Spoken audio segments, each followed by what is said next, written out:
আল্লাহ যিনি ছাড়া আর কোনো মাবুদ নাই, আর কোনো উপাস্য নাই। কেন? মাবুদ হইতে গেলে, উপাস্য হইতে গেলে কতগুলো কোয়ালিটি, সিফত, গুণ লাগে। এর মধ্যে প্রথম নম্বর গুলো আল্লাহ তুলে ধরছেন, আল হাইয়ুল কাইয়্যুম,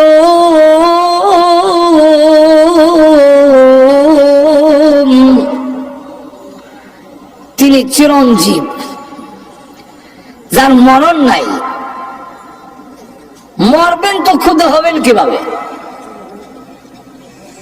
আল্লাহ বলেন, মূর্তির উপাসনা যারা করো, তোমার এই মূর্তি কেমনে উপাস্য হইল? তোমার বিবেক একবারে নষ্ট হয়ে গেল। একটু লক্ষ্য করে দেখো, তোমার এই মূর্তি মুর্দা, জিন্দা নয়। একটু ধরে কম, আমওয়াতুন গায়রু আহইয়া,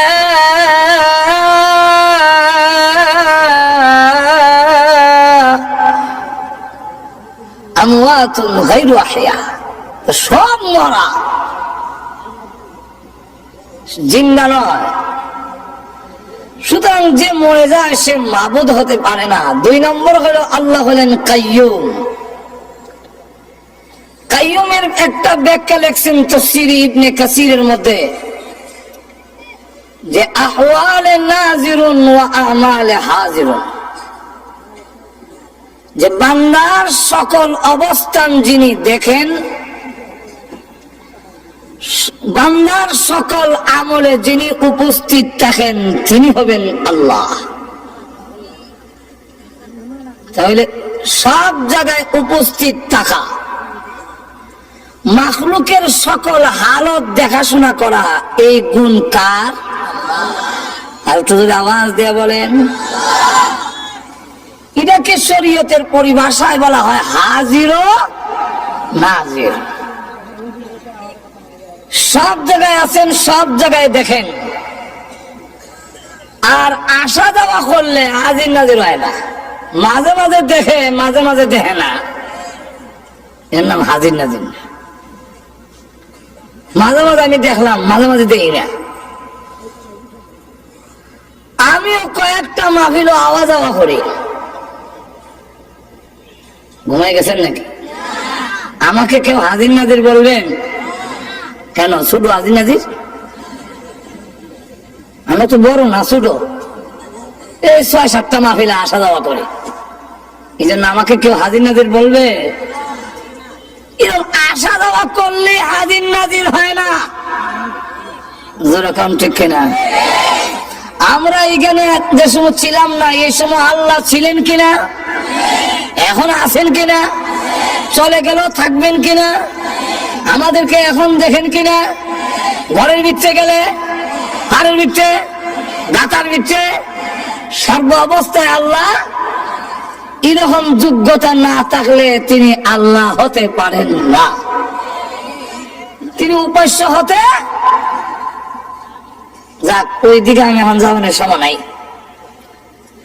মোট কথা হলো আল্লাহ রাব্বুল আলামিন চিরঞ্জীব। আল্লাহ সবসময় আছেন, সবসময় থাকবেন। আর আল্লাহ ছাড়া পৃথিবীর যা আছে সব হলো মাখলুক। মাখলুকের মৃত্যু আছে, ধ্বংস আছে। এই মৃত্যুটা আমাদের নিয়ন্ত্রণে নয়, এটাও আল্লাহর নিয়ন্ত্রণে। আমাদের বেঁচে থাকা যেমন আল্লাহর নিয়ন্ত্রণে, আমাদের মরণটাও কার নিয়ন্ত্রণে? আল্লাহ। আল্লাহ রাব্বুল আলামিন তার রাসূলকে বলেন, হে নবী আপনিও বলেন। কি বলবো? আল্লাহ বলে দিয়েছেন, কুল ইন্না সলাতি ওয়া নুসুকি ওয়া মাহইয়ায়া ওয়া মামাতি লিল্লাহি রাব্বিল আলামিন।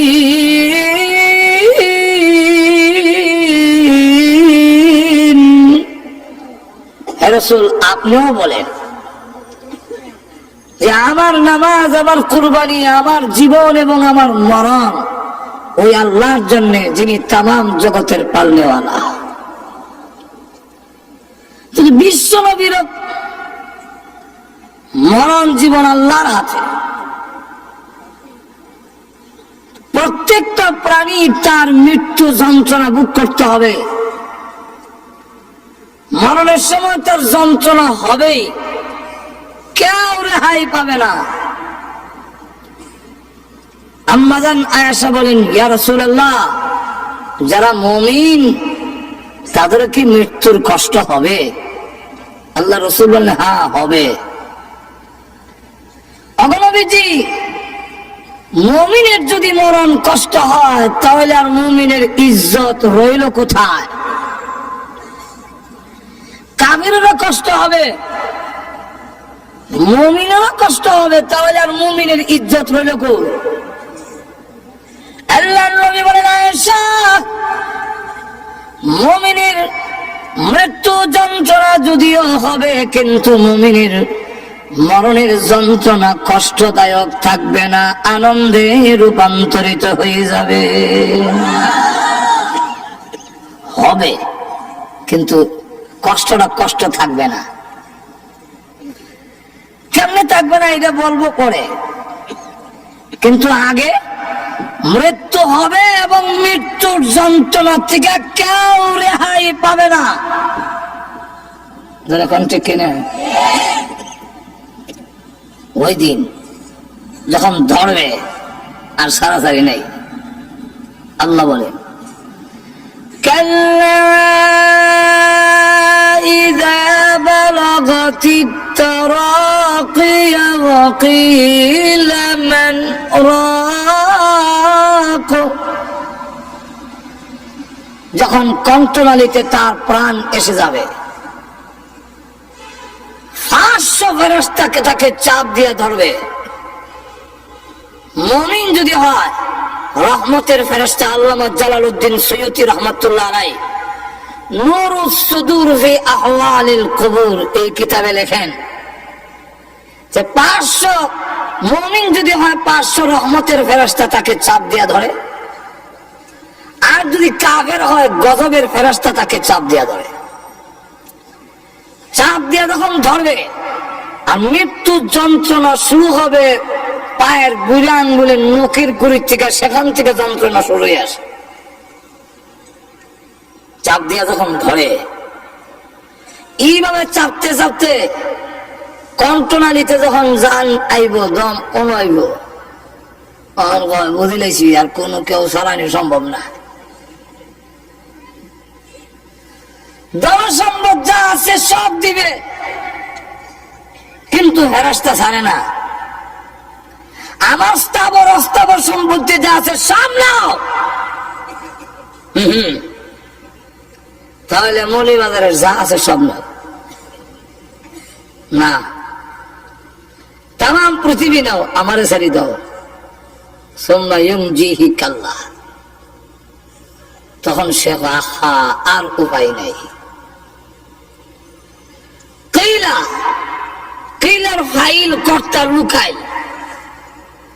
এই কারণে তাফসীর কারকরা বলেন যে কিলার বক্তব্য ফেরেশতাও হতে পারে, আবার যাকে ধরছে সেই মৃত ব্যক্তিও হতে পারে, যার সাক্ষাৎ আরম্ভ হয়েছে ওই ব্যক্তি। কিলা মান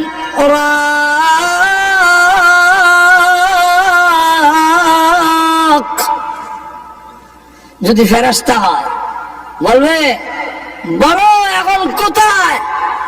দুর্নীতিবাজকে ধরলে, চোর ডাকাতকে ধরলে, দলীয় লোক হইলে উপর থেকে মন্ত্রীর অর্ডার আসে, ছেড়ে দাও, দিস ইজ মাই অর্ডার।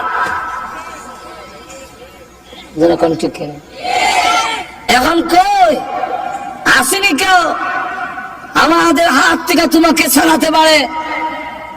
ঝাড়ফুঁক করনেওয়ালা, তদবির করনেওয়ালা কোন ডাক্তার কবিরাজ কি আছে যে ছাড়াতে পারবে? আর যদি বক্তব্য ওই সাক্ষাৎগ্রস্ত রোগীর ওই মানুষের হয়, তাহলে বলবে মানরাক, ওই আমার ঝাড়ফুঁক করনেওয়ালা, এখন আমাকে ছাড়ো, আমাকে ছাড়ো। কিন্তু দেখবে কোনো সারা শব্দ নাই, কেউ জবাব দেয় না।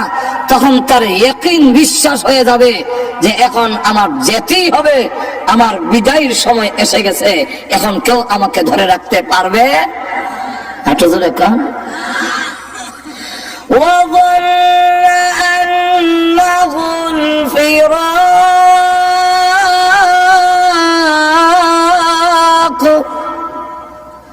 আমার বিদায়ের সময়, আমার জুদাইয়ের সময় এসে গেছে, এখন ইয়াকিন হয়ে গেছে যে কেউ আমাকে ছাড়াতে পারবে না, এখন আর পা লড়াইতে পারে না, সব অচল হয়ে গেছে।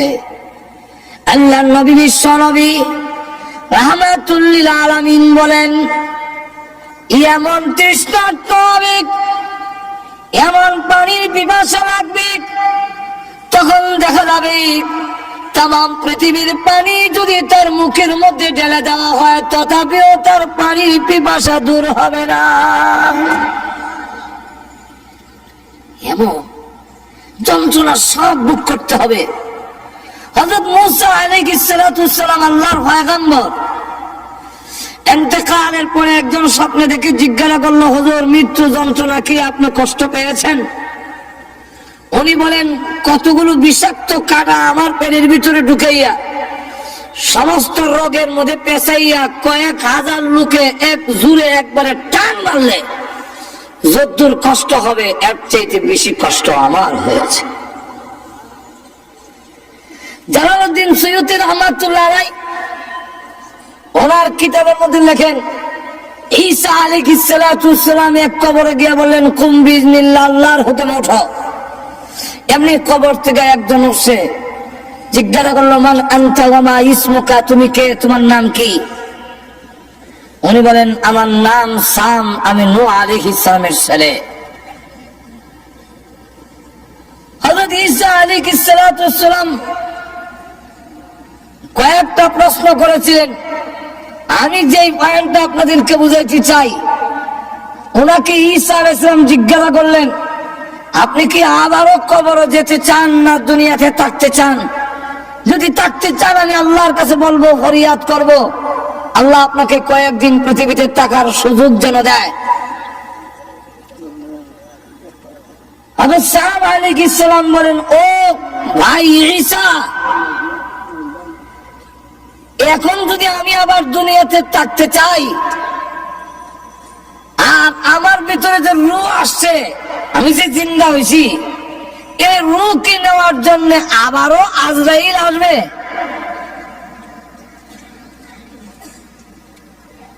হযরত ঈসা আলাইহিস সালাম বলেন, আপনি আল্লাহর পয়গম্বর, আপনি আজরাইলকে এত ভয় পান কেন? হযরত সাম আলাইহিস সালাম বলেন, আপনার সাথে তো এখনো আজরাইলের দেখা হয়েছে না, আপনি কি বুঝবেন?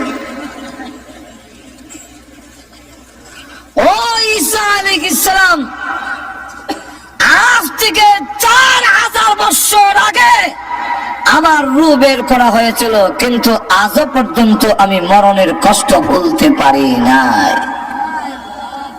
আর আস্তে করে সুবহানাল্লাহ, চাপ দিয়ে যখন ধরবে, মৃত্যু যন্ত্রণার থেকে কারো রেহাই নাই। আল্লাহর নবী বিশ্বনবী রাহমাতুল লিল আলামিন যেদিন পৃথিবী থেকে বিদায় হয়ে যাবেন, আম্মা জান আয়েশা বলেন, আমার ধারণাটা পাল্টে গেল। বিশ্বনবীকে চাদর দিয়ে আবৃত করে রেখে দেওয়া হয়েছে। আল্লাহর নবী যেমন এসেছিলেন রবিউল আউয়ালে, আবার বিদায়ও হয়েছেন রবিউল আউয়াল মাসে। ধরে কোন ঠিক কিনা? আরো ধরে কোন?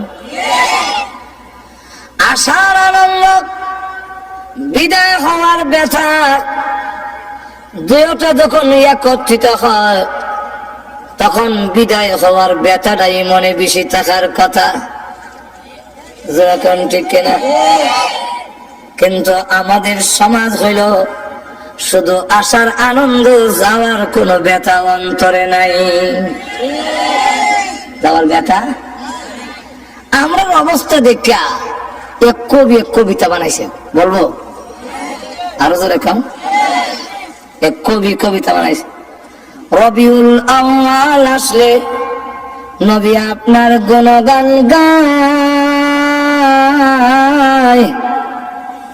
রবিউল আউয়াল মাস গেলে পরে নবী গো আপনাকে আমরা ভুলে যাই। আমার অবস্থা তখন এরকম, দরুদ পড়ি, মিলাদ পড়ি, কিয়াম করি, বড় বড় সেমিনার করি, জশ্নে জুলুসের মিছিল করি, আরো কত মিষ্টি খাই। মিছিলকারীদের চারদিকে চাইলে পরে দাড়ির বংশ নাই।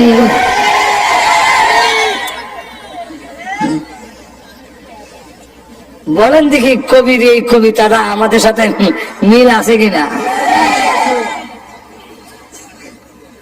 আল্লাহ নবী সালামিক রাহমাতুল লিল আলামিন পৃথিবী থেকে যেদিন বিদায় হয়ে যাবে, আম্মা জান আয়েশা বলেন চাদর দিয়ে নবীজিকে আবৃত করে ডেকে রেখেছি।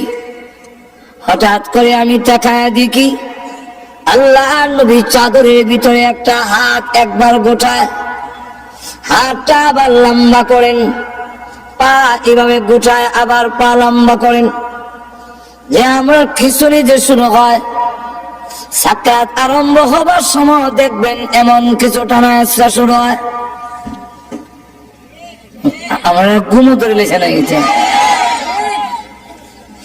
আম্মা জানা এসে বলেন আমি আপনি বিশ্ব নবীর শরীর মোবারক থেকে চাদরটা একটু উঠালাম, কেন এমন শুরু করে দিয়েছেন? নিষ্পাপ নবী, আল্লাহর নবী মাসুম, আল্লাহর নবী বিশ্ব নবী যিনি, উনি হলেন আল্লাহর পরে ওনার সম্মান তাম পৃথিবীর ঊর্ধ্বে কারোর সাথে তুলনা হয় না, এর মধ্যে কোনো সন্দেহ নাই।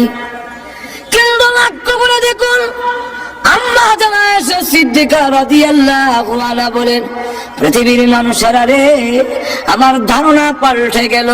আমি যেই মাত্র আল্লাহর নবীর শরীর মোবারক থেকে চাদর সরালাম, এমনি তাকায় দেখি নবীজির মাথা মোবারক থেকে নিয়ে পা মোবারক পর্যন্ত এমন কোন পশম মোবারক নাই যেখান থেকে আল্লাহর নবীর ঘাম বের হয় নাই। আমার ধারণা পাল্টে গেল। নবীর যদি রকম, তাহলে আল্লাহ যে বলছেন কুল্লু নাফসিন যায়িকাতুল মাউত, এই আয়াত 100% ঠিক। একটু জোরে কর না। হঠাৎ করে নবীজি ডেকে বলেন হ্যাঁ ফাতেমা, দরজার দিকে তাকে দেখো গো মা, কে যেন সালাম দেয়, বারবার পারমিশন চায়। হযরত ফাতেমা রাদিয়াল্লাহু আনহা দরজার দিকে তাকালেন, আজরাইল তো দেখা যাওয়ার কথা না। আমি আমার আব্বার কাছে বসে থাকলে তিনি যদি বলেন আমি কি দেখবো নাকি? আজরাইল দেখা যায় না, কিন্তু আল্লাহ রাব্বুল আলামিন বলে দিলেন হ্যাঁ আজরাইল প্রকাশিত হয়ে যাও আমার ফাতেমার সামনে, আর না হয় আমার নবীর কথা মিথ্যা হয়ে যাবে। হযরত ফাতেমা রাদিয়াল্লাহু আনহা দরজার দিকে তাকায় বলেন আব্বা, এমন একজন মানুষ দরজার সামনে দাঁড়ায় আছে, আব্বা গো, যার বডি, যার সুরত মক্কা মদিনার কারোর সঙ্গে কোনো মিল নেই, দুনিয়ার কারোর সঙ্গে মিল হবে না, এমন বড় আকৃতি, পা মাথা অনেক বড়, আর সমস্ত শরীর কাপড় দিয়া ঢাকা, এটা চোখ বড় বড় অগ্নিলোকার মতো। আল্লাহ নবীকে বলেন আব্বা জান, এমন আকারের মানুষ আমার জিন্দেগিতে কোনোদিন দেখিনি। আল্লাহ নবীর মাথা মোবারকে ব্যথা, বুকে ব্যথা, তারপরও উনি বহু কষ্টে দরজার দিকে তাকিয়ে বললেন মা হাযা মালাকুল মাউত, হাযা হাজিমুল লাজ্জাত ইয়ানিল মাউত। তিনি হলেন আজরাইল, মালাকুল মাউত, তিনি হলেন দুনিয়া দুনিয়ার সমস্ত স্বাদ কর্তনকারী, যিনি দুনিয়ার সমস্ত স্বাদ মজা কেটে দেয়, সেই আজরাইল গোমা হাজির হয়েছে। হযরত ফাতেমা রাদিয়াল্লাহু আনহা বলেন, ওগো আব্বাজান, এই মুহূর্তে কেন তিনি আসলেন? কয়েক সপ্তাহ ধরে আপনি অসুস্থ, এই মুহূর্তে কেন এসেছেন? আমার বুঝবার বাকি নাই, আপনাকে নেওয়ার জন্য এসেছেন। না, পারমিশন দিব না, অনুমতি দেওয়া হবে না আপনার এই ঘরে ঢুকার জন্য। হ্যাঁ আব্বা, আপনি পৃথিবী থেকে বিদায় হয়ে গেলে আমি কোথায় যাব? কার কাছে দুঃখ প্রকাশ করব? হাসান হুসাইন কার কাছে গিয়া প্রবোধ নেবে? না, পারমিশন দিব না। আল্লাহ নবীকে বলেন, ও ফাতেমা, দরজা বন্ধ করে রাখতে পারো, কিন্তু জেনে রাখো আজরাইলকে ফিরায় রাখা সম্ভব নয়। মাগো, কারো পারমিশন নেয় না, কারো ঢুকার জন্য আজরাইল অনুমতি নেয় না। এটা আমার সম্মান, এটা আমার মর্যাদা, আমার অনুমতি নিয়ে ঢুকতে চায়। অনুমতি যদি না দাও, সে কিন্তু অনুমতি ছাড়া ঢোকার পারমিশন তাকে আল্লাহ দিয়ে রেখেছেন। সুতরাং পারমিশন দিয়ে দাও, অনুমতি দিয়ে দাও, জানায় দাও আমি বলেছি করে ঢোকার জন্য। আজরাইলকে যখন অনুমতি দেওয়া হলো, তিনি এসে বলেন, আসসালাতু ওয়াসসালামু আলাইকা ইয়া রাসূলুল্লাহ, আল্লাহ আমাকে পাঠিয়েছেন, আপনি যদি যেতে চান গো আপনাকে নিয়ে যাব, থাকতে যদি চান আল্লাহ হায়াত বাড়ায়া দিবে, কোনটা করবেন? আল্লাহর নবী বলেন, তুমি অপেক্ষা করো, যাবো কি যাব না এখন বলবো না, হাত্তা ইয়াতিয়ানি জিবরাইল, জিবরাইল আমার কাছে আসার আগ পর্যন্ত তুমি অপেক্ষা করো। জিবরাইল আসার পরে আল্লাহর নবীকে বলেন, জিবরাইল, আজরাইল বলে আমার নাকি যাওয়ার সময় হয়ে গেছে, তোমার মতামত কি? জিবরাইল আলাইহিস সালাতু ওয়াস সালাম তখন কোরআন শরীফের একটি আয়াত তিনি পড়লেন, ইন্নাকা মাইয়িতুন ওয়া ইন্নাহুম মাইয়িতুন। ওগো নবী, আল্লাহ আগেই বলেছেন আপনিও মরণশীল, তারাও, আপনার দুশমনরা। আমার মা বুঝেনি কেন, কিছু হানা কর না কেন? রাসূলকে বলতেছেন, ইন্নাকা মাইয়িতুন ওয়া ইন্নাহুম মাইয়িতুন, আপনিও মরণশীল, আপনার দুশমনরা মরণশীল। আল্লাহর নবী বুঝে ফেললেন জিবরাইল ইঙ্গিত দিয়েছে চলে যাওয়ার জন্য। নবীজি কাঁদেন। জিবরাইল ডেকে বলেন, ইয়া রাসূলুল্লাহ, ইয়া হাবিবাল্লাহ, আপনি আপনার বন্ধুর দরবারে যাবেন, রফিক আলা, পরকালে আপনার নাম নিয়ামত ইহকালে চাইতে আরো অনেক বেশি। নবীজি সম্মান বেশি হবে, আপনি কাঁদেন কেন? নবীজি বলেন, জিবরাইল, আমি আমার জন্য কান্দি না। কার জন্য কাঁদছেন? ফাতেমার জন্য। ফাতেমাকে আল্লাহ আগে তো আপনার মধ্যে সুসংবাদ দিয়েছেন, জান্নাতের সর্দারনি হবে। নবীজি বলেন, না, আমি ফাতেমার জন্য কান্দি না, হাসান হুসাইনের জন্য কান্দেন। হাসান হুসাইনকে সুসংবাদ দেওয়া হয়েছে, তারা জান্নাতের যুবকদের লিডার হবে। নবীজি বলেন, না, হাসান হুসাইনের জন্য কান্দি না, কান্দি আমার গুনাহগার উম্মতের জন্য। জিবরাইল বলেন, হুজুর, উম্মতের জন্য কান্দার দরকার নাই। নবীজি, আপনি কেন কাঁদেন? আপনার উম্মতের নাম ঠিকানা সহ সবগুলো আপনার রওজাতে পৌঁছাইয়া দেওয়া হবে। নবী যাওয়ার দরকার হয় না, বিশ্ব নবী কোথাও যাওয়ার প্রয়োজন নাই। দুরূদ আর সালাম আনার জন্য নবী যাওয়ার দরকার নাই। কারণ নবী কেন নেবেন? নবী কেন আসবেন? আমার ডাকে নবী আসবেন। যদি আমি দামি হই, তাহলে আমার ডাকে আরেকজন আসবে।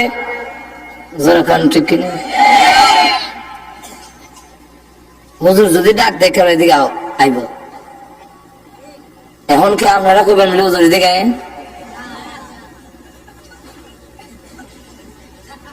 যার দাম বেশি ওনারা ডাক দেয়া কখন জানাবিলে আপনি আয় নেন। আল্লাহর নবীর সম্মান বেশি, নবীকে বলা যায় না নবী আসেন আয়ানেন দরুদ সালাম গেল একটা। আর একটা হইল আমরা দুরুদ আর সালাম পড়ি, এগুলা কি নবীর লাভ না আমাদের লাভ? লাভটা কার? তাহলে দুরুদ সালাম পৌঁছানোর ব্যবস্থা তো আমরা না করতাম, লাভ আপনার আর রসুল নিত।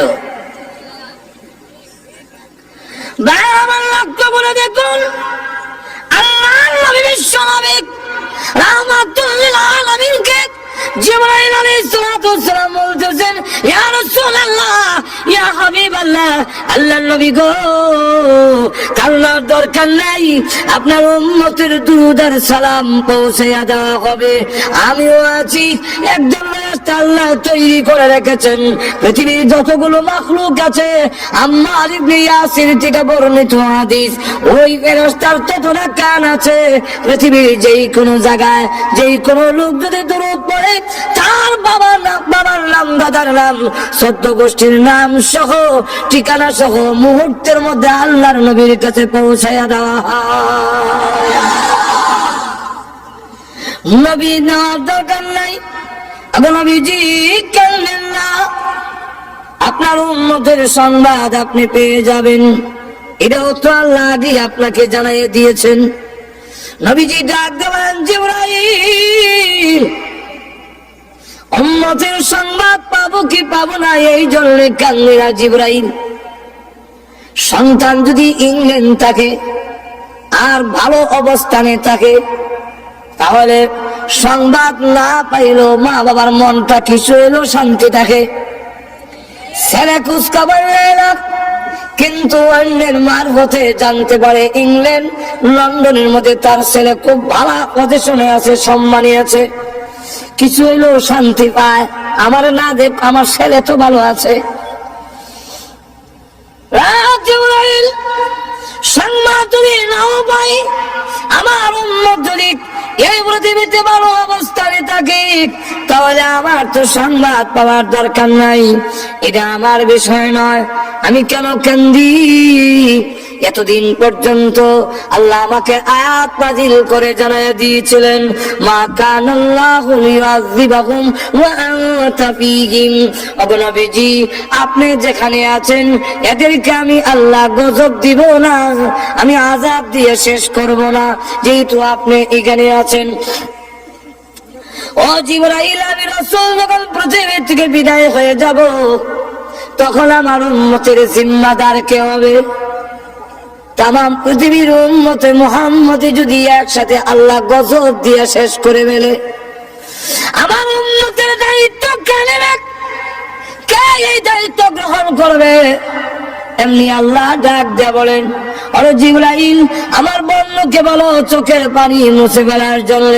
আর কাঁদতে হবে না, আর কাঁদতে হবে না, এখন থেকে আনা কাবিলুম মিনহুম, আমি স্বয়ং আল্লাহ তার উম্মতের জিম্মাদার হয়ে গেলাম।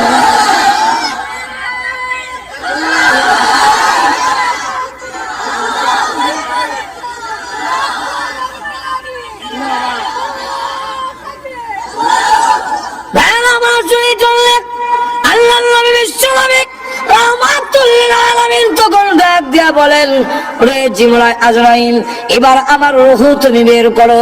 এমনি জিবরাইল আজরাইল যখন নবীজির সিনা মুবারকে হাত রাখলেন, ফি কবজির রূহিহি, রাসূলের রূহ মুবারক কবজ করবেন। আল্লাহ নবী জিজ্ঞাসা করেন, আজরাইল, তুমি আমার বুকে হাত রেখেছো, মনে হয় যেন উহুদ পাহাড়টা আমার বুকে রেখে দিয়েছো। আজরাইল বলে, আল্লাহর নবী, এত সহজে কারো রূহ বের করি নাই, কোনদিন করব না। এরপর এরকম আল্লাহর নবী বিশ্ব নবী রাহমাতুল লিল আলামিন একটি পাত্রের মধ্যে হাত ভিজায় মুখের মধ্যে মালিশ করে আর বলে, আল্লাহুম্মা বির রাফিকিল আলা, আল্লাহুম্মা ইন্নী আউযু বিকা মিন সাকরাতিল মাউত ওয়া গামারাতিল মাউত। মরণ বুঝি এত কষ্ট বুঝি মরণ। আমার সাকরাতের যন্ত্রণা থেকে, মৃত্যু যন্ত্রণা থেকে কেউ রেহাই পাবে সকলেই মৃত্যু যন্ত্রণা ভোগ করতে হবে, জানবীর করতে এত কষ্ট হবে। আর আল্লাহ রাব্বুল আলামিন কোরআনে উল্লেখ করে দিয়েছেন ওয়ান্নাজিআতি গারকা والنازعات غرقا والناشطات نشطا والنازعات غرقا والناشطات نشطا। এটা দুই দলের কথা, দুই রকম আল্লাহ বলে দিয়েছেন যে কাফিরদের রূহ আল্লাহ নাফরমানদের রূহ যখন বের করবে, কিভাবে বের করবে এটার একটা এক্সাম্পল দিলে আপনাদের বুঝতে সুবিধা হবে। এক্সাম্পলটা হলো, জীবনে কেউ আলোক তুলছেন কিনা, আলোক তুলছেন কিনা জানি না, কিন্তু আমি তো জীবনে আলোকও তুলছি। আলোক ছিলেন না আপনারা? ছিলেন? সাফলা শালুক যে মাটির তলে, তার পানির তলে, আর হাতা থাকে হাতা, আর আলোকটা নিচে বলতে মাটির নিচে, পানির নিচে না, খালি পানি না, মাটির নিচে। তো এইভাবে টার্গেট ঠিক করতাম। হাতার ধরে আলোকটা কই আছে, ইয়ার করে ডুব দিয়া গিয়ে জুতো দিয়ে আঙুল দিয়া আলোক বাইর করিয়া পাতা উতা ছিঁড়া ব্যাগ থইতাম, আবার আর একটা তুলতাম। আল্লাহ বলেন ওয়ান্নাজিআতি গারকা। নাজিআত শব্দের অর্থ হলো সজোরে টাননেওয়ালা ফেরেশতাগণ, আর গারকা গারকুন শব্দের অর্থ হলো ডুব দেওয়া। সজোরে ডুব দিয়া বিচ্ছে ডুবকা একবার ধর পাশে ধরছে একদম রাস্তা বিচ্ছে ডুবকা গিয়া রুডা আলু খেলবেন টান্নে ছিঁড়ে আইনা পায়ের সাথে আর হাতের সাথে যত তার আসিল, যত রোগ আসিল, যত লাইন আসিল সব বিচ্ছিন্ন করে দিয়া রোগ যখন বের করে নেওয়া হবে তখন সমস্ত যোগাযোগ বিচ্ছিন্ন হয়ে যাবে। হাত আর নড়বে না, পা আর নড়বে না, জবান আর নড়বে না, সরকার হাতি নড়বে না। এখন দেখা যায় আর নাক গান নিতে পারে না, মাথায় বুঝে না, সকল যোগাযোগ বিচ্ছিন্ন করে দেওয়া হবে। যেদিন ওই টান দেওয়া হবে তখন বুঝবা মৃত্যু যন্ত্রণা কারে কয়। ঠিক কিনা? ওয়ান্নাশিতাতি নাশতা, ওয়ান্নাশিতাতি নাশতা এর অর্থ হইল মৃদু ভাবে, হালকা ভাবে গিরো কুল্লেওয়ালা ফেরেশতাগণ। এটা তাফসীরের কিতাবে উদাহরণ দিছে এইভাবে, আমরা দেশে ফুটকা বেলুন, বেলুন ছিলেন তো আপনারা, বেলুনটারে তখন ফু দিয়া বাতাস দিয়া ফু দেয়, ফু দিলে বেলুনটা অনেক বড় হয়, মুখটার মধ্যে একটা বান দেয়, দিলে বেলুনটা আসছিল মুর্দা, এখন হয়েছে জিন্দা। এখন দেখবেন বেলুন উপরে উঠে পিছনে নামে, এমনি যায় এমনি যায়। ঠিক কিনা? এটার ভিতরে রু হয়েছে। ঠিক তেমনি হবে বেলুনের মতো মার দেহের মধ্যে আমার একটা বডি আছে, এটার মধ্যে আল্লাহ এটার মধ্যে ফু দিছে, বেলুনের মতো এখানে একটা বান দিছে, এখানে যখন রুটা বাড়িয়ে নেওয়া যায় না কুলা পর্যন্ত এটা যাইতো না, এখানে আছে। এখন আমিও দেখা যায় লড়ি আর কম না, আমারও নড়াচড়া। এখন ওই বেলুনের বান্ডা খুললে দেওয়ার সময় কিছু হইলো যাতা দেওয়া লাগবো বান্ডা খুলতে গেলে, কারণ এটা ছিঁড়া দিচ্ছে আমার বিষয়ে বুঝাইতে পারছি কিনা আল্লাহ। বান্ডা কি খুলতে গেলে কিছু কষ্ট দেওয়া লাগতো না, ফুটকারে কিছু যাতা দেওয়া লাগবো, বাতাস কিছু কমাইতো, কমাইয়া জায়গাটারে ঠিক কিনে কিছু জাতা দাম লাগে, কিছু জাতা দাম লাগে, দিয়া জায়গাটা খালি করার লাগে, রস করতো বিরোটা বিচ্ছা করেছে। এই বিরোটা খুললা দিলে দেখবেন ফুট করে বাতাসটা গেছে কি আর বেলুনটা আবার মুর্দ হয়ে পড়ে রয়েছে। যেরকম ঠিক না, ঠিক না? ঠিক তেমনি ভাবে ইমানদার আল্লাহওয়ালা তারা আল্লাহর রাসূল বলেন মরণ কষ্ট হবে, কিন্তু কষ্টটা কষ্ট থাকবে না, আনন্দে পরিবর্তন হয়ে যাবে। হইতাম নি উদাহরণ দিয়া? আর তো যারা কান্না আনন্দে আবার কেমনে এটা বুঝাইতে গিয়া এক আল্লাহওয়ালা, উনার নাম হাকিম আখতার সাহেব দামাত বারকাতুহুম, উনি উনার কিতাবের মধ্যে এই জিনিসটা বুঝাইতে গিয়া একটা ঘটনা আনছেন। এই ঘটনাটা এইভাবে একটা উদাহরণ দিচ্ছেন যে মনে করেন মনু নদীর ইভারে একজনের বাড়ি এক ছেলের, আর ওই ভারে হইল মেয়ের বাড়ি, দুইজনের তার ভালোবাসা। এখন ঠিক এই ভালোবাসা এমন পর্যায়ে গেছে মারাত্মক। এখন বায়ে গরম অর্ডার, খালি নদীটা পাই দিবে ঠ্যাং ভাঙ্গিলেন, এখন আর যাইতে পারে না। রাত যখন 2টা বাজে, ওই দিন মাঘ মাসের কিছু দিন খারাপ, ফুটা ফুটা বৃষ্টি হলে খনখনে বাতাস, সব ওই দরজা লাগাইছে, কেউ শীতের সুরে দরজা খুলে না। এখন আজকে আব্বাও বাড়িত না, বাইসাবো বাড়িত না, আজকে দেওয়ার টাইম। তাও ঘরের দরজা খুলছে না, যখন ধাক্কা দিলে খোলা দিলে যাই বলে জানালাটা খুললে বাড়িছে। আর মশারিটা টাঙ্গা এটার পিঠে লেপটারে মানুষের মতো থইছে, দেখলে যেমন বুঝে খেলা আছে দিয়া। এখন মনুর ভাড়া গেছে রাত 2টার সময়, গিয়া দেখে কোন কাউকে কিচ্ছু নাই, মাঝি নাই। মাঝিকে মাথা খারাপ, অত রাত থাকতো, কি ফুটার ফুটা বৃষ্টি করে খনখনে বাতাস। হ্যাঁ এখানে গেছে, শীতে কাঁপতাছে, কষ্ট কিন্তু বডির মধ্যে হইতাছে।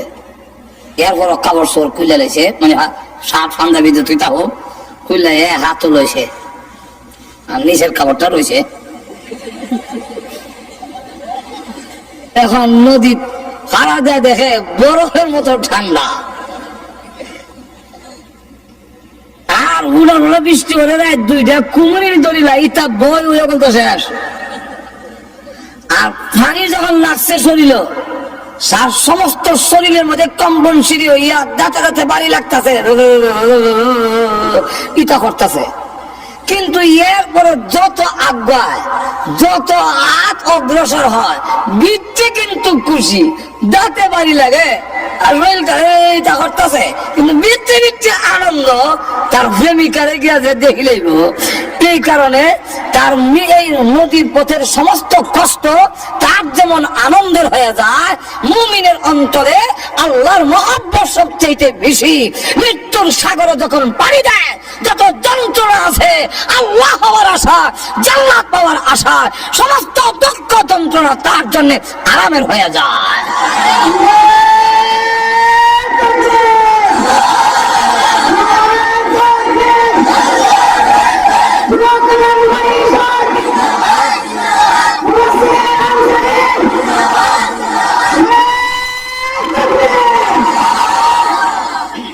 এরপরে তখন দেন কেন হইব, 2টা উদাহরণ আরো দিব। একটা বিষয় কম জানা যে সময়, আবার বলে মৃত্যু যন্ত্রণা এবং পরকালের অবস্থা, সুবহান। 2-4 দিন সময় দিলেন না, কম দিত, ঠিক কিনা? এখন কেন আনন্দের হয়ে যাবে? আর একটা এক্সাম্পল, এক ছেলে যুবক তো মাটি কাটতেছে, তাকায় দেখি যতই টুকরি বইরা দেয়, এরপর আরো বইরা দেয়, আর ভালো এবার আর একটা উড়া পড়তে পারে না। আর বড় খুশি, গাম বাইয়া হচ্ছে, কিন্তু বেড়া শরীর বড় হুড়তে দেওয়া যায়। আর খালি বেড়া তাড়াতাড়ি অত বারবার এটা মারতাম না, 60টা হয়ে যাচ্ছে, 60টা হয়ে যায়, 60টা হয়ে যায়, কত বারবার হয় এখানে। 60টা কি বিপদ ঘটলো? তো আমি খালি বইয়া বইয়া কল্পনা করি যে কিতা বিষয়। আবার যখন কাছে আছে দেখি লঙ্গের এখানে একটু উঁচা দেওয়া যায়, টান দিছে দিকে তোর কোমর গীতা এমনি দেখি হয়তো কাগজটা পড়ে গেছি। কাগজটা মেয়ে দেখি এটার মধ্যে লেখা তার প্রেমিকার সিডি লেখছে, আমার সালাম নিও, আর 4টার সময় অমুক বাগানে তুমি আসো আমার সাথে, আর তোমার দেখা হবে। ওই প্রেমিকার সালাম ভাইয়া আর বাগানে গিয়া দেখা হইব, এই কারণে চার মারি কাটার কষ্ট দুঃখ কোনো কষ্টই লাগে না, আনন্দের ঢেউ বইতেছে, কতখানে সাইডটা হইতো যাইতো। যেরকম ঠিক কিনা? ঠিক তেমনি হবে মুমিনের কানের কাছে আল্লাহ ফেরেশতা পাঠাইয়া দিয়া কয়, আমার বান্দারে গিয়ে বান্দা বান্দিরে গিয়া কইও আমি আল্লাহর সালাম নিত।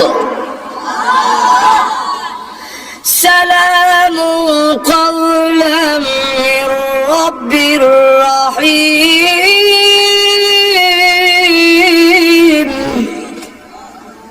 আমার পক্ষ থেকে আমার বান্দারে সালাম দিয়ে দিও। ফেরেশতারা যখন মুমিন ইমানদারের কানে আমরা যথাযথ দর্শটি কই, তখন কানে কয় আল্লাহ তোমারে সালাম দিছে। কে সালাম দিছে? আরো জোরে কন আল্লাহ সালাম। জান্নাত তুল্লা দেখো, ওই যে বাগান দেখো নি বুঝলে, এখানে তোমার আল্লাহর সাথে তোমার প্রেমিকার সাথে দেখা হইবে, যাইতা আর তো জোরে কন না।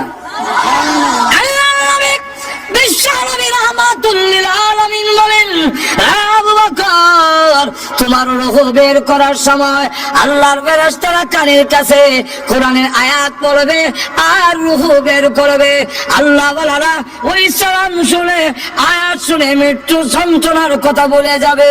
আল্লাহর নবী বলেন, ও আবু বকর এই আয়াত পড়বে তোমার কানের কাছে, ইয়া আইয়াতুহান নাফসুল মুতমাইন্না ইরজিই ইলা রাব্বিকি রাদিয়াতান মারদিয়া ফাদখুলি ফি ইবাদি ওয়াদখুলি জান্নাতি। যেরকম না সুবহানাল্লাহ, নজর বুঝছি না সুবহানাল্লাহ কেন না বুঝছি কর। হ্যাঁ তোমার কানের কাছে বলবে ইয়া আইয়াতুহান নাফসুল মুতমাইন্না, হে প্রশান্ত মন, ইরজিই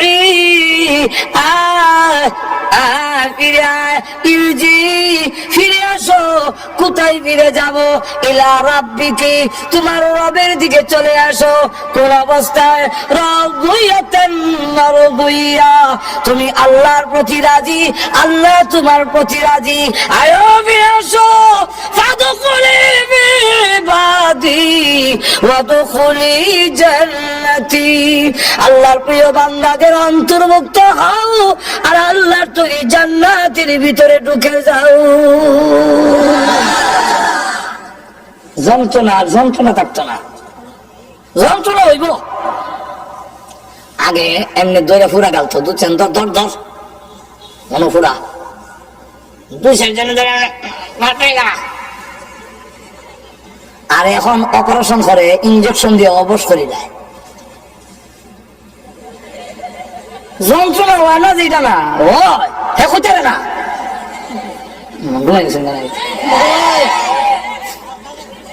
আমার কথা বুঝতেছেন নি? যন্ত্রণা হইতেছে না, এটা না হইতেছে কিন্তু না।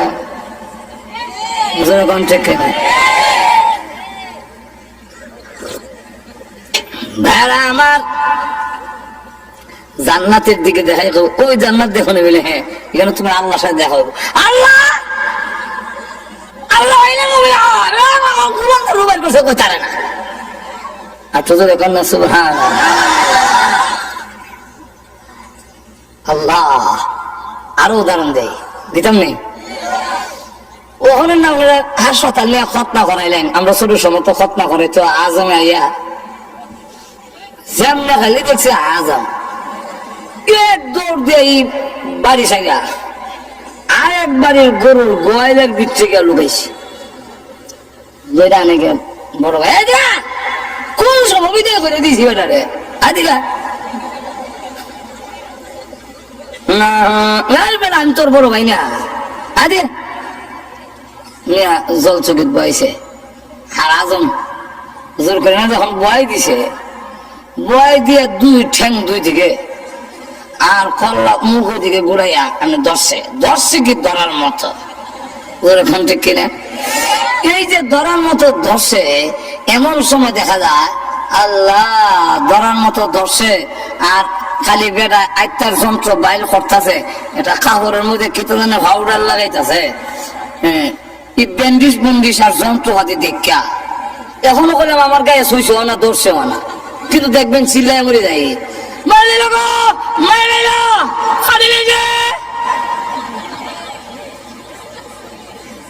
আর যে ধরছে এখন কইতাছে না না কিচ্ছু লাগবে না, কিচ্ছু কোনটা না, এই দেশে মা ঘর থেকে ডাক দেওয়া হয়, আমার ফুয়ার মারি দিবে, আমি তোর মা থাকতে কি হবে তোর, আমার ভালো লাগে না, বুঝে খুব ভালো করে। এখন হ্যাঁ আবার মিষ্টি খুব পছন্দ করে, ছোট সময় তো মিষ্টি খাবে বড় ভাগ হলো আলা, তো একলা মিষ্টি করেছে আর মুখ একলা মিষ্টি দেয়, তো মুখের সামনে দেখ রসগোল্লাটা দেখ, এমনি খালি রসগোল্লা দেখছে। এখন আর যন্ত্রর দিকে খেয়াল নাই, তো যন্ত্রণাও নাই, এখন খালি হেওয়ানিটা আছে।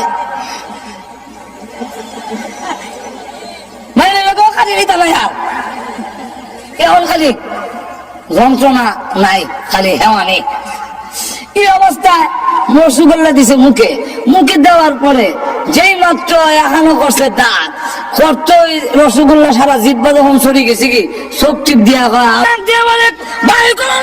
চিন্তা করো না, ঘাবড়াও না, ওই জান্নাত তাকায়া দেখো, জান্নাতের দিকে তাকাইয়া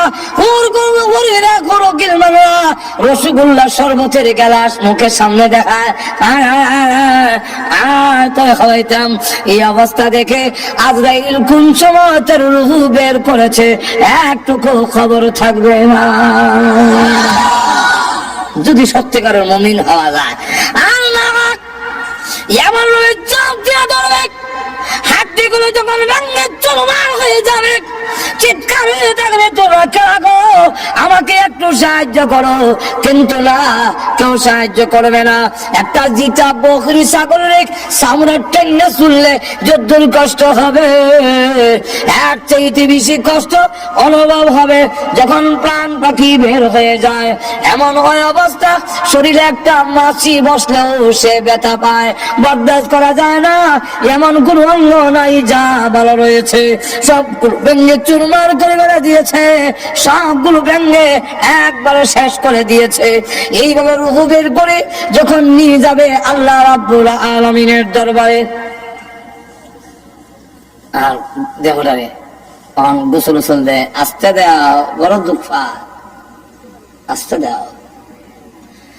ওই অবস্থা যদি দেখে বলে তোমরা যারা গো যাও আমাকে তাড়াতাড়ি কবরে নাও, কবরে নিয়ে যাও, কবর আমার জন্য বড় আরামের ঘর, তাড়াতাড়ি নিয়ে যাও। আর যদি গুনাহগার হয় দেখে বলে আমার নিও না, বিদায় দিও না। এই দেওয়াটাকে কবর নিয়ে শুয়ে দিলে আযাবের কোনো সীমা থাকবে না। কবরে যখন নিয়ে যাক, কবরের আযাব থেকে কেউ রেহাই পাবে না। আল্লাহর নবী বিশ্ব নবী রাহমাতুল লিল আলামিন বলেন, কবরের আযাব থেকে যদি রেহাই পেত আমার সাদ ইবনে আবি ওয়াক, আমার সাদ ইবনে মুআয রাদিয়াল্লাহু আনহু রেহাই পেত। হযরত খাদিজাতুল কুবরা রাদিয়াল্লাহু আনহা কান্দে, আম্মা জান আয়েশা খাদিজাতুল কুবরা চোখের পানি ছেড়ে দিয়ে ইন্তেকালের সময় কান্দে। আল্লাহর নবী জিজ্ঞাসা করেন, ও খাদিজা কেন কান্দি কেন? আমি পৃথিবীর থেকে বিদায় হয়ে যাবো গো নবীজি, কিন্তু ভয় লাগে, কবরের কোন সামান নাই, কোন প্রস্তুতি নাই, কি নিয়ে কবরে যাব গো নবীজি, ভয় লাগে। আল্লাহ নবীকে আরো বলেন আরেকটার জন্য কান্দি, একটা হলো আমি পৃথিবীর থেকে বিদায় হইয়া কবর কি নিয়ে যাব, কবরের কোন সামান আমি খাদিজাতুল কুবরা নাই, এই জন্য কারণে। আর একটা কারণ হলো মক্কার বেঈমান কাফেররা আপনার প্রতি নির্যাতন করে, আপনাকে কষ্ট দেয়। আমি খাদিজা আপনার পাশে ছিলাম, আমি বিদায় হয়ে গেলে আপনার সহযোগিতা কে করবে? নবীজি দুঃখের পাশে ছিলেন খাদিজাতুল কুবরা। আমি বিদায় হয়ে গেলে তখন আপনার সহযোগিতা কে করবে? ফাতেমা রাদিয়াল্লাহু আনহা এই সময় ছোট ডাক দিয়ে বলে, মা আপনি কাঁদবেন না, আপনি বিদায় হয়ে গেল, আমি ফাতেমা আব্বার সাথে আছি, জীবন যেতে পারে, আমি আমার বাবাকে ছেড়ে দূরে যাব না। এই জন্য আল্লাহ নবী যখন দাওয়াতের কাজে যেতেন ফাতেমা পিছনে কোমর ধরে রাখত, কাপড় ধরে রাখত। হযরত খাদিজাতুল কুবরা রাদিয়াল্লাহু আনহা যখন কাঁদলে আল্লাহ নবী বিশ্ব নবী রাহমাতুল লিল আলামিন ডাক দিয়ে বলেন, খাদিজা কাঁদো না, তোমার সতীনদের কাছে আমার সালাম পৌঁছাইয়া দিও। হযরত খাদিজাতুল কুবরা বলেন, ইয়া রাসূলুল্লাহ, আমার সতীন কেন আবার সালাম দিতাম? আমরা তো আমার আগে আর কোনো বিয়ে করেন না, কেডা গেল আমার আগে সালাম দিতাম গিয়া? আল্লাহ নবী বলেন, ও খাদিজা, জান্নাতের ভিতরে মরিয়ম এবং আসিয়ার বিবাহ আমি বিশ্ব নবীর সাথে হবে, তাই তারা হবে তোমার সতীন। এই কথার মাধ্যমে জানাইয়া দিলাম সালাম দিও। এর অর্থ হলো তুমিও আল্লাহর তৈরি জান্নাতের ভিতরে চলে যাচ্ছ। তাদেরকে সালাম দিতে গেলে জান্নাতে যাওয়া লাগতো না, দুজনে গিয়া পাইব। হযরত খাদিজাতুল কুবরা রাদিয়াল্লাহু আনহা পরে বাড়ি করে, আল্লাহর নবী আপনার ব্যবহারের একটা কাপড় দিবেন আমার কাপড়ের ভিতরে দেওয়ার জন্য। নবীজি, আমার বিশ্বাস আপনার ব্যবহারের কাপড় যদি আমার কাপড়ের ভিতরে থাকে তাহলে কবর আমাকে চাপ দিতে পারবে না। হযরত খাদিজাতুল কুবরা রাদিয়াল্লাহু আনহার মতো মহিলা যাকে আল্লাহ সালাম দিয়েছেন, কে সালাম দিয়েছেন? আর আমরা দেশের মহিলারা না হয় প্রধানমন্ত্রী সালাম দিল কি তৈলতে সালাম পাইবা, ভাগ বছর করে ভিডিও হইবা মাজুর কম ঠিক। এটা বাংলাদেশের পৃথিবীর ইতিহাস। ন্যায় সম্মানে বিদায় দেওয়া সম্মান করিয়া বিশ্বের বড় প্রেসিডেন্ট বুশ পর্যন্ত 8 বছর রইল ক্ষমতা, আর শের বেলা দেখা যায় জুতার ভিডা দিয়ে বিদায় হইয়া দিছে। ঠিক কিনা? খাদিজাতুল কুবরা মা বোন আছে আজকের মাহফিলের পিছনে, এই জন্য মা বোনকে বলবো যে খাদিজাতুল কুবরা রাদিয়াল্লাহু আনহা আল্লাহর নবী, মনে হয় আমরা হুজুর আইতাছে, কারণ টাইম হুজুর আনেন, হুজুর আনেন ভাইরা আমার, কারণ প্রত্যেকের তো একটা টাইম আছে, এখন ঠিক না? 12টার ভিতরে দোয়া হইব, আমরা উনিও আছেন এসে দোয়া করবে। আবার 12টা বাজে গেলে অনেকের বাসা বাড়ি তো, এটা তো আর গ্রামগঞ্জ না, বাসা বাড়ি শেষে গেটে আর খোলা হয়তো না, বারে তাওয়ান লাগবে খারাপ। আমার লক্ষ্য করে দেখুন, খাদিজাতুল কুবরা রাদিয়াল্লাহু আনহা ইসলামের জন্য এই খেদমত করার কারণে মা বোনদেরকে বলো অনুসরণ করেন খাদিজাতুল কুবরা রাদিয়াল্লাহু আনহাকে। খাদিজাতুল কুবরা রাদিয়াল্লাহু আনহা আল্লাহর নবী যেইভাবে সহযোগিতা করেছেন, একেবারে প্রাথমিক অবস্থায় সকলের আগে ঈমান আনলেন। আল্লাহর নবী বলেন, খাদিজা বলো লা ইলাহা ইল্লাল্লাহ মুহাম্মাদুর রাসূলুল্লাহ, সঙ্গে সঙ্গে তিনি পড়ে নিলেন। আল্লাহর নবী বলেন, খাদিজা প্রশ্ন করলেন না, খাদিজাতুল কুবরা, তোমার কপাল ভালো, তোমার ভাগ্য ভালো, এটা আকাশের পূর্ণিমার চন্দ্র নয়। তাওরাত কিতাব যদি সত্য হয়ে থাকে, এর ব্যাখ্যা হলো আমিনার পূর্ণিমার চন্দ্র সর্বপ্রথম নবী হইয়া তোমার কোলে উদয় হবে। এটা হলো ব্যাখ্যা। নবীজি দিনের কাজে বাইরে থাকলে ধন সম্পদ উজাড় করছে নয়, ধন সম্পদ বিরাট বড় শিল্পপতি আছেন, সব দিলাইছে ইসলামের লেগে। এর ফলে আবার আল্লাহু আকবার, রাত্রে আইসা ডাক দেয় খাদিজা, লাব্বাইক ইয়া রাসূলুল্লাহ। প্রথম ডাকে জবাব দাও, ঘুমাও নাই? আপনি ঘুমাইলে আল্লাহর কাছে আমি কি জবাব দেব? আমি ঘুমাইলে আপনার দরজা যখন ডাকবেন খাদিজা খাদিজা খাদিজা, আমি ঘুমোচ্ছি করে ঘুমাই দিলাম, আপনার ডাক শুনলাম না। আল্লাহ কিয়ামতের মাঠে বলবে, ও খাদিজা, আমার নবী তোমার দরজায় ডাকে আর তুমি নাক ডাকে ঘুমা। এখন না যদি ওই বাবা অনুসরণ করেন, আপনার স্বামীকে যদি ঘরে আসার পরে দরজায় ডাক দেওয়ার পরে বিরক্ত না হইয়া যদি খুলে দেন, সালাম বিনিময় যদি হয়, স্বামীর ঘরের হাতের মধ্যে যা আছে নিয়ে যায়, একটু গরম হলে বাতাস দেয় পাখা দিয়া, কারেন্ট তো বাংলাদেশেও থাকই না, একটু বাতাস দিলেন বাতাস দেয়, এমনি আল্লাহর পক্ষ থেকে ঘোষণা দেওয়া হয়, ফেরেশতারা রে এই পুরুষটা নিয়ে আমল করে জাহাজে গিয়া জুম্মা নামাজে গিয়া ওয়াজ তাফসীরে গিয়া রুজি রোজগার কইরা যা সওয়াব পাইছে এই সম পরিমাণ সওয়াব মহিলার আমল নামায় লিখে দাও। আচ্ছা, খাদিজাতুল কুবরা রাদিয়াল্লাহু আনহা দেখেন এইভাবে করার কারণে উনার প্লেট দিয়ে খাওয়ানো হইতেছে নবীজির দরবারে। এমন সময় জিবরাইল রাসূলের কাছে বসা, জিবরাইল কয়, ইয়া রাসূলুল্লাহ, এই মুহূর্তে মহান আল্লাহ আপনার খাদিজাকে সালাম দিয়েছেন। আপনাদের এখন না খাদিজাকে সালাম দিয়েছেন, শুধু সালাম না, আল্লাহ বলেছেন খাদিজার জন্য আল্লাহর তরি জান্নাত ওয়াজিব হয়ে গেছে। সুতরাং মা বোনরা যদি খাদিজাতুল কুবরাকে অনুসরণ করেন, তাহলে জীবনে দুনিয়া তো দামি হবে, পরকালও দামি। যেরকম ঠিক না?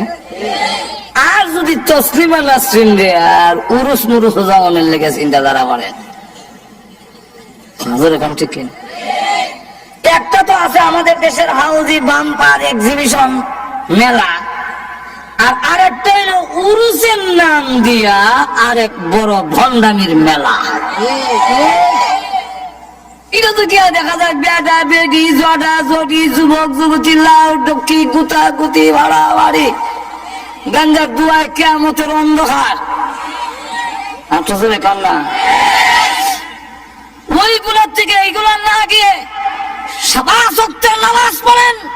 আল্লাহ রাসূল বলেছেন, ইদা সাল্লাত খামসাহা, পাঁচ ওয়াক্তের নামাজ আদায় করেন, সামাত শাহরাহা, রমজান মাসের রোজা রাখেন, আসরাত ফারজাহা, পর্দা করেন, ওয়া আতাত বালাহা, স্বামীর কথা মেনে চলেন, ফাল তাদখুল মিন আই আবওয়াবিল জান্নাতি শাআত, আপনি যে কোন দরজা দিয়ে ইচ্ছে, আটটা বেহেশতের প্রত্যেকটা দরজা খোলা থাকবে, যে কোন দরজা দিয়ে ইচ্ছে আল্লাহর তরে জান্নাতের ভিতরে প্রবেশ করতে পারবে। আর আপনারা খালি এটা তো মহিলারা কইলাম, হেরা করবো খালি বেড়াইতে রখায়। আমরা দেশের বেড়াই নেওয়ালা না, আপনার কন্যা সারা জীবন সাহেব বউরে গোলাম বান্দির লাগান, দাসী বান্দির লাগান রাখতো। আমাদের করা আমি জামাই এই সিস্টেম ইসলাম মানো না, আপনার কন্যা এই সিস্টেম ইসলামের মানে না।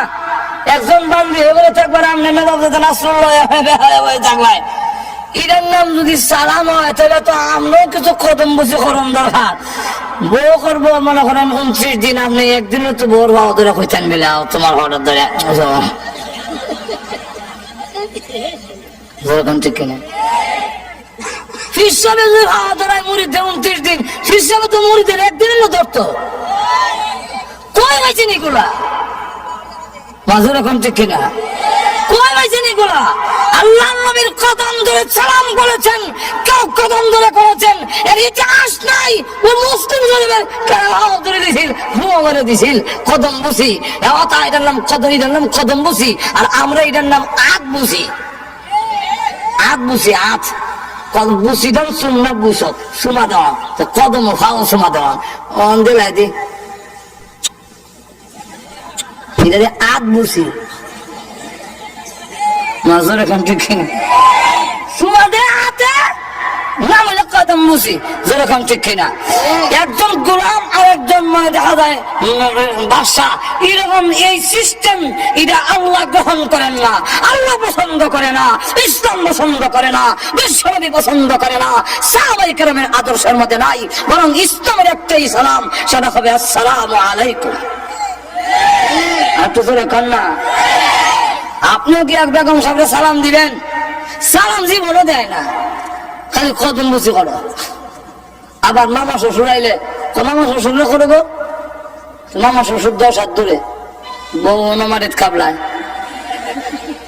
মামা শ্বশুর এখান থেকে আবার লাগতো না গো, লাগতো না, বেঁচে দেখো সালাম লাগতো না কেনা, আমরা কবুল না কেনা। মাজুর এখন ঠিক কিনা, এখন ঠিক কিনা না? আপনি করে ঢুকে সালাম দেন। আল্লাহ নবী দেখাইয়া দিয়েছেন স্ত্রীর কি পাওনা।